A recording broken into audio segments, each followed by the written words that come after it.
Hello guys. तो स्वागत है आपका अपने यूट्यूब चैनल डिप्लोमा लेक्चर में। तो आज हम बात करते हैं नेक्स्ट टॉपिक में ब्रिक्स यानी ईंटें हमारी क्या होती हैं। तो इससे पहले हमने देखा कि पत्थर क्या होते हैं एंड स्टोन क्या होते हैं। हमने देखा कि स्टोन का क्लासिफिकेशन किए हैं और फिर वो कहाँ से मिलते हैं, कैसे मिलते हैं, किन विधियों से प्राप्त किए जाते हैं, हमने उनके बारे में पढ़ा। तो आज हम पढ़ते हैं हमारे ब्रिक्स क्या होते हैं यानी ईंटें क्या होती हैं। जो ईंट होती हैं ये घनाकार के आकार की अखंड होती हैं और इनका प्रयोग हम घर बनाने में, फर्श बनाने में, रोड बनाने में इत्यादि जगहों पर करते हैं। इसके लिए हम ईंट बनाने के लिए हम मिट्टी में जल मिला के उसे अच्छी तरह से गुथाई कर लेते हैं और गुथाई करने के बाद उसे हम सांचा में उसको एक निश्चित शेप दे देते हैं और उसके बाद हम उसे कुछ धूप में सुखा के फिर उसे भट्टे में सुखाकर ईंट को प्राप्त कर लेते हैं। तो हमारे जो ये क्या है ईंट है,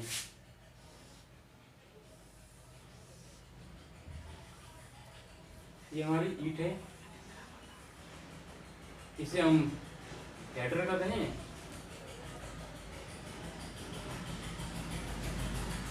और इसे हम स्ट्रेचर कहते हैं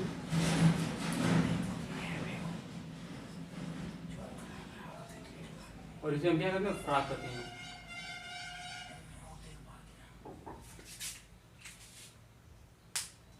और ईंट की साइज क्या होती है, ईंट की साइज होती है IS इंडियन स्टैंडर्ड के अनुसार होती है 19x9x9 सेंटीमीटर।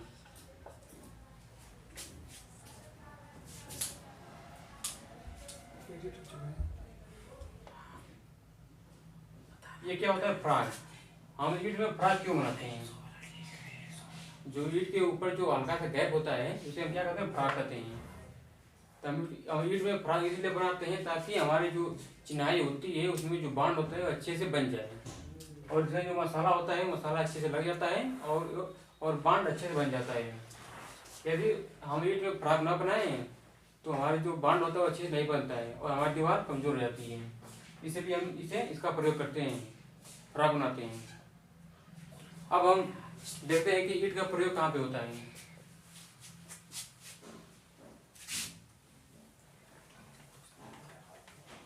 अब हम देखते हैं कि ईंट का प्रयोग कहाँ पे होता है।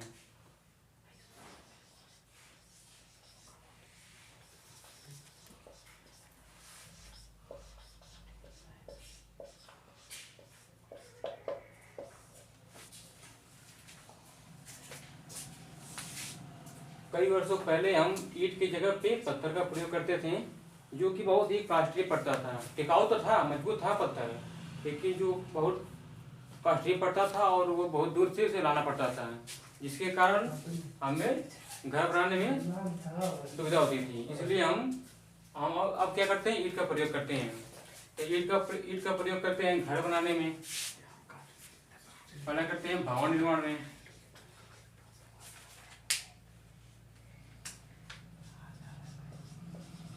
ईंट का प्रयोग करते हैं भवन निर्माण में, सड़क निर्माण में,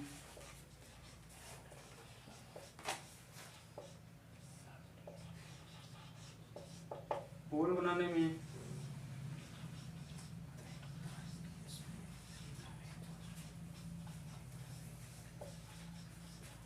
चिमनियाँ बनाने में,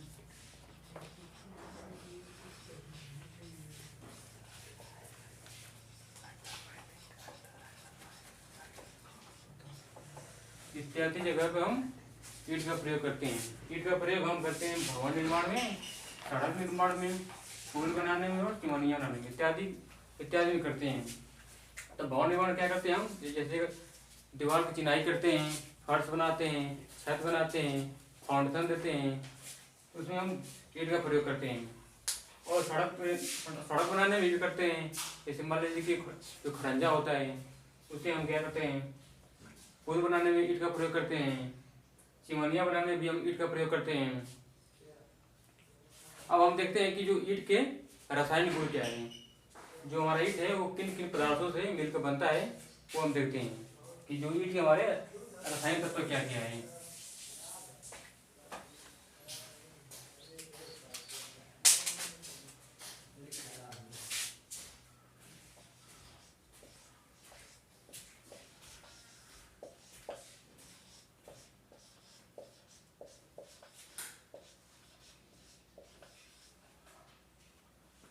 के रासायनिक तत्व, केमिकल कंपोनेंट्स। तो ईंट के रासायनिक तत्व 6 होते हैं, जिसे हम एक कोड से याद करते हैं। वो कोड क्या हमारा है,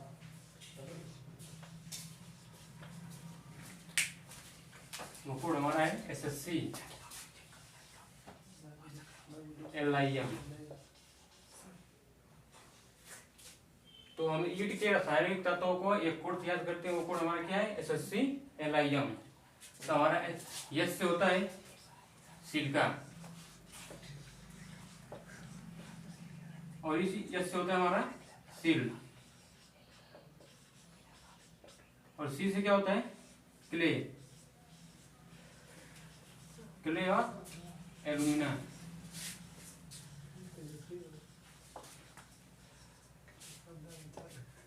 और L से क्या होता है, L से होता है लाइम, चूना। और I से क्या होता है, आयरन ऑक्साइड।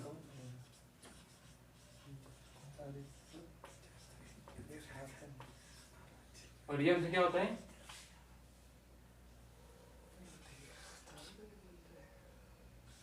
मैग्नीशियम होता है।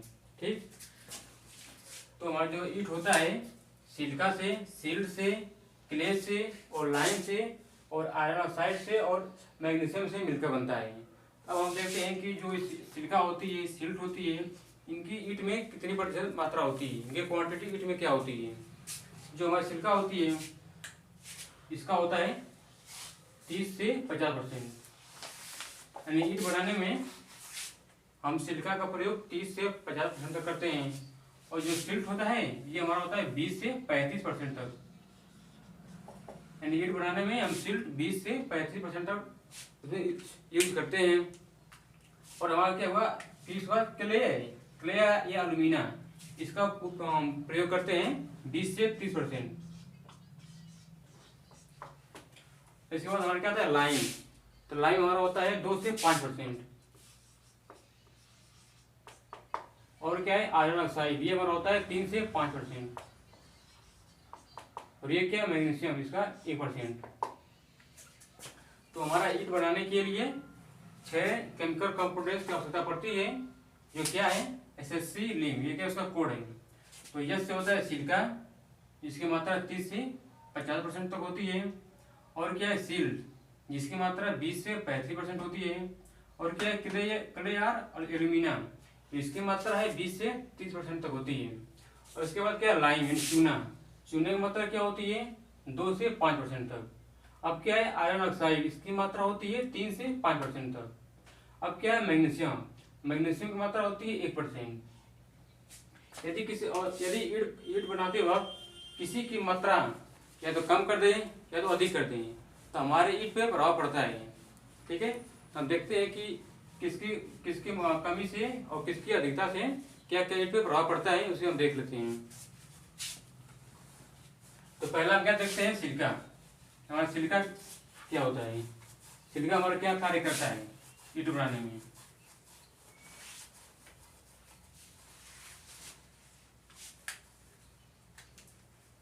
पहला क्या हमारा है, सिलिका। सिलिका इसमें उपयोग होता है, उसकी मात्रा कितने % होती है और उसके कमी या ज्यादा से हमारी ईंट में क्या प्रभाव पड़ता है, उसे हम देखते हैं। तो हम बात करते हैं पहला क्या, सिलिका।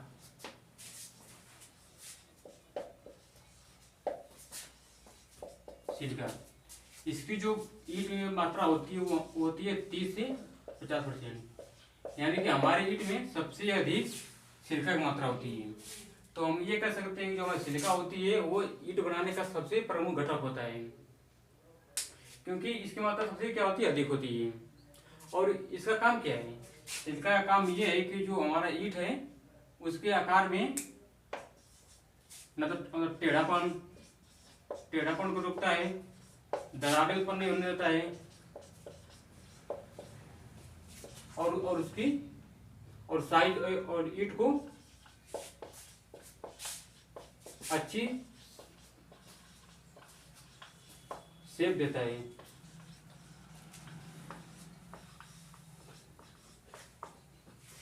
जो हमारी सिलिका होती है इसके कारण जो हमारा ईंट होता है वो टेढ़ापन से बचता है, और ईंट में दरारें नहीं उत्पन्न होती हैं, और जो जो क्या करता है, ईंट को एक अच्छी शेप प्रदान करता है, जो इसकी शेप होती है नॉर्मल, उसमें सहायक होता है।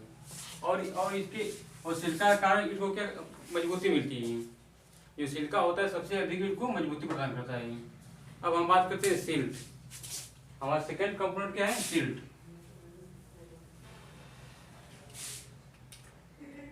सेकेंड क्या है, सिल्ट।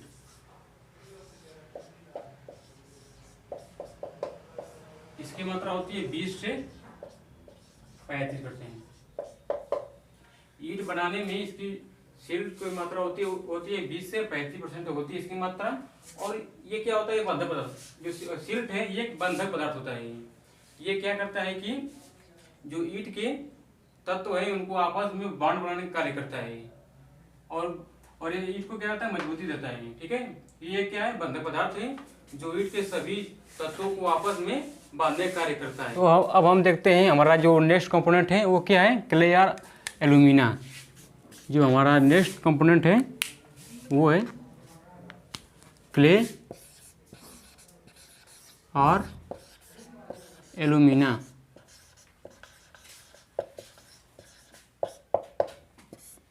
इसकी मात्रा कितनी, इसकी मात्रा होती है 20 से 30%। जो क्ले होता है ये क्या होता है, बंधक का कार्य करता है। क्योंकि हमारे जो सिलिका होती है उसमें क्या होता है, सिलिका में कोहेशन जो फोर्स मात्रा बहुत ही कम होती है, जिसके कारण वो अच्छे से बॉन्ड नहीं बना पाता है। तो उसको अच्छे से बॉन्ड बनाने के लिए जो हमारी क्ले होती है उसको क्या करती है, आपस में बांधने का कार्य करती है। और फिर उसको आपस में बांध के एक निश्चित शेप प्रदान करती है ईंट को, जिसके कारण हमारा जो ईंट होता है बहुत ही मजबूत हो जाता है। अब इसके बाद हम देखते हैं क्या, लाइम, कि हमारा चूना क्या है।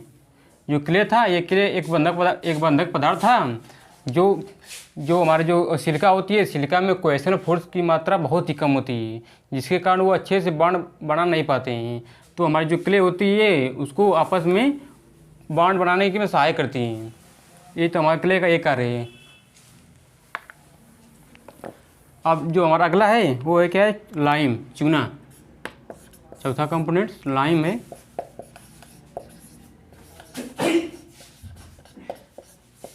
चूना। हमारा अगला कंपोनेंट है लाइम, चूना।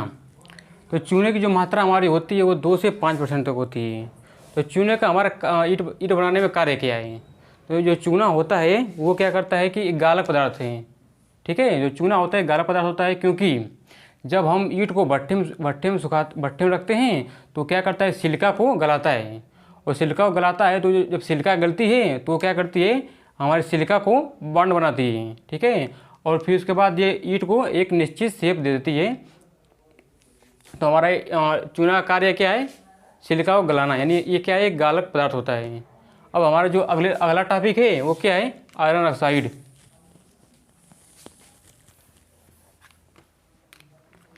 अगला टाइप, ये 5वां कंपोनेंट से क्या है, आयरन ऑक्साइड।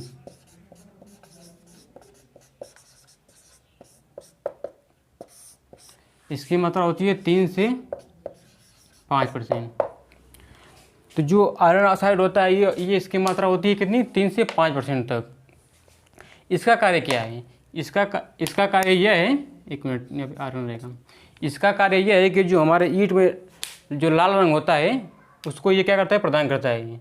जो हमारा ईंट होता है वो लाल रंग का होता है ना, वो किसके कारण होता है, इसी आयरन ऑक्साइड के कारण होता है। अगर ये न रहे ना तो हमारा जो ईंट है किसी और रंग की हो जाएगी। जो हमारा ईंट में लाल रंग होता है वो यही प्रदान करता है। अब बात आती है ये कि अगर इसकी मात्रा हम अधिक कर दें, जो आयरन ऑक्साइड है इसकी मात्रा हम अधिक कर देते हैं, तो हमारे जो ईंट का जो कलर है उस पर क्या प्रभाव पड़ता है। तो जब इसकी मात्रा अधिक हो जाती है तो जो हमारा ईंट होता है हल्का काला नीला हो जाता है। क्या होता है, हल्का काला नीला हो जाता है। जब आयरन ऑक्साइड की मात्रा हम अधिक कर देते हैं तो जो हमारा ईंट का रंग है वो हल्का काला नीला हो जाता है। और जब हम आयरन ऑक्साइड की मात्रा 3 से कम कर देते हैं तो हमारा हल्का पीलापन हो जाता है। सबसे मेन यही है इसमें कि अगर आप इसकी मात्रा बढ़ा देते हैं तो इसका रंग काला नीला हो जाता है, और इसकी मात्रा कम कर देते हैं तो ये हल्का पीला हो जाता है। तो हमारा जो आयरन ऑक्साइड होता है ये क्या करता है, ईंट को कलर देने का काम करता है। और हमारा जो लास्ट कंपोनेंट है वो क्या है, मैग्नीशियम। क्या है वो, मैग्नीशियम।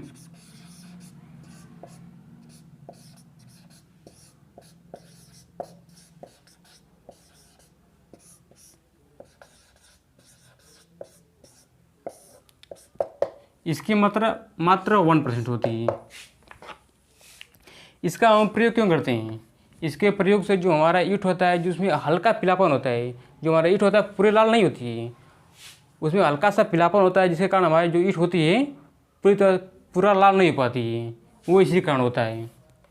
ठीक है दोस्तों, अब हमने देख लिया कि ईंट क्या होती है, हमने देखा ईंट की साइज़ क्या होती है और ईंट का प्रयोग कहाँ पे करते हैं। उसके बाद हमने देखा कि जो ईंट के केमिकल कंपोनेंट्स हैं उसके बारे में हमने जाना। अब हम देखते हैं कि जो ईंट के हानिकारक तत्व होते हैं, यानी हम जो ईंट बनाते हैं तो उसमें क्या क्या हानिकारक तत्व होते हैं जिसके कारण हमारी ईंट खराब हो जाती है। तो हम उसके बारे में अब देखते हैं। ईंट की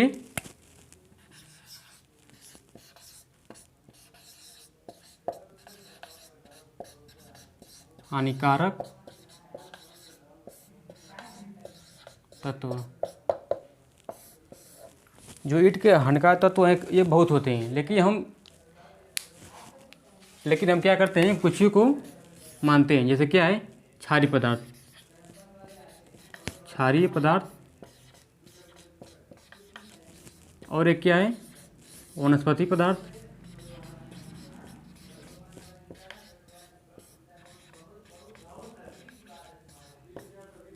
फिर चूना,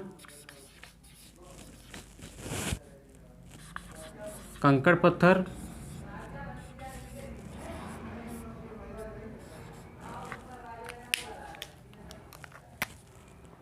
कंकड़ पत्थर। तो जो हमारे ईंट का हानिकारक तत्व होते हैं वो होते हैं क्षारीय पदार्थ, या तो वनस्पति पदार्थ होते हैं, या चूना होगा, या तो कंकड़ या पत्थर होगा। तो हम देखते हैं कि क्षारीय पदार्थ जो होते हैं इनके कारण हमारे ईंट में क्या क्या हानिकारक, इससे क्या हानि होती है। जब हमारे ईंट में कोई भी क्षारीय पदार्थ मिल जाता है तो जो क्षारीय पदार्थ होता है वो क्या करता है, जो हमारी सिलिका होती है, सिलिका के तापक्रम में कमी कर देता है। यानी कि हमारी सिलिका क्या होती है, उसका जो गलती है वो गल नहीं पाती है, जिसके कारण वो अच्छे से बांड नहीं बना पाती है और ईंट कमज़ोर हो जाता है। यानी ईंट या तिरछा हो जाएगा, या तो मुड़ जाएगा, या उसकी जो शेप होती है वो बेकार हो जाती है, जिसके कारण जो हमारा ईंट होता है वो कमज़ोर पड़ जाता है। तो यह क्या होता है, क्षारीय पदार्थ के कारण होता है। यानी क्षारीय पदार्थ से हमारी जो ईंट होता है, जो हमारी ईंट में जो सिलिका होती है, सिलिका के तापक्रम के घटने में कमी आ जाती है, जिसके कारण वो अच्छे से बॉन्ड नहीं बना पाती है, और जो हमारा ईंट होता है उसका शेप, साइज, उसका जो मजबूती होती है उससे कमी आ जाती है। ठीक है, अब हम देखते हैं क्या, वनस्पति पदार्थ। जब हमारे केमिकल कंपोनेंट्स में वनस्पति पदार्थ जैसे घास हुआ, अन्य प्रकार के कोई भी चीज़ हुआ, वो अगर मिले होते हैं तो हम जब ईंट को भट्ठे में सुखाते हैं तो क्या होते हैं, जब जो ये आग पाते हैं तो जल जाते हैं, और जलने के बाद क्या होता है, ईंट में वाइट बन जाती है, यानी गैप हो जाता है। तो जिसके कारण जो हमारा ईंट होता है वो कमज़ोर पड़ जाता है। अतः हमें ध्यान देना चाहिए कि हम जब ईंट बनाएं तो उस मिट्टी में वनस्पति पदार्थ की मात्रा न के बराबर हो। ठीक है, अब हम देखते हैं चूना क्या होता है। चूना एक गालक पदार्थ होता है। यदि हमारे जो मिट्टी है जिसे हम ईंटा बना रहे हैं उसमें चूने की मात्रा को अधिक कर देते हैं तो ये क्या कर देता है, सिलिका को पूरी तरह से गला देता है, जिसके कारण जो हमारा ईंट होता है वो टूटने लगता है। उसका जो साइज होती है पूरी नहीं आ पाती है, वो टूटने लगेगा खंड खंडों में। ठीक है, तो हम ध्यान दें कि जिस मिट्टी से हम ईंट बना रहे हैं उसमें हम चूना की मात्रा 3 से 5% ही रखें, उससे अधिक न रखें। अब हम देखते हैं कंकड़ पत्थर। यदि जिस मिट्टी से हम बना रहे हैं ईंट उसमें कंकड़ पत्थर या कोई भी छोटे छोटे जो कण होते हैं उसमें रहते हैं, जब उसे हम सुखाते हैं तो क्या होते हैं, वो उसमें दरारें उत्पन्न कर देती हैं। ठीक है, ये जब दरारें उत्पन्न करती हैं तो हमारा जो ईंट होता है वो कमज़ोर हो जाता है। तो हमें ध्यान देना चाहिए कि जब हम ईंट बनाएं तो उसमें हमारा कंकड़ पत्थर या कोई भी अन्य पदार्थ उसमें न मिला रहे। नहीं तो जो हमारा ईंट होता है वो कमज़ोर हो जाता है। तो ये सब हमारे क्या थे, हमारे जो ईंट बनाते समय हानिकारक तत्व थे। ठीक है, जब ईंट बनाते हैं इसमें ये सब मिले हैं तो जिससे हमारे ईंट की सामर्थ्य क्या होती है, घट जाती है। इसके कारण हमें बहुत नुकसान होता है। ठीक है, थैंक यू गाइस। अब हम नेक्स्ट टाइप में बात करते हैं कि जो हमारे ईंट हैं उनके क्वालिटी क्या क्या है, कितने प्रकार की हैं, कैसे बनाई जाती हैं, उसके बारे में हम टॉपिक कल चर्चा करते हैं। ठीक है, थैंक यू गाइस। अगर आप लोग को इसका नोट्स का PDF चाहिए तो ये नंबर है, इस नंबर पे व्हाट्सअप करिए, हम आपको सेंड कर देंगे। और दोस्तों, यदि आप अभी तक चैनल को सब्सक्राइब नहीं किए हैं तो हमारे चैनल को डिप्लोमा लेक्चर को सब्सक्राइब कर दीजिए और ज़्यादा से ज़्यादा शेयर करिए ताकि हम और वीडियो बना सकें। ठीक है, thank you guys, next time मिलते हैं। Thank you.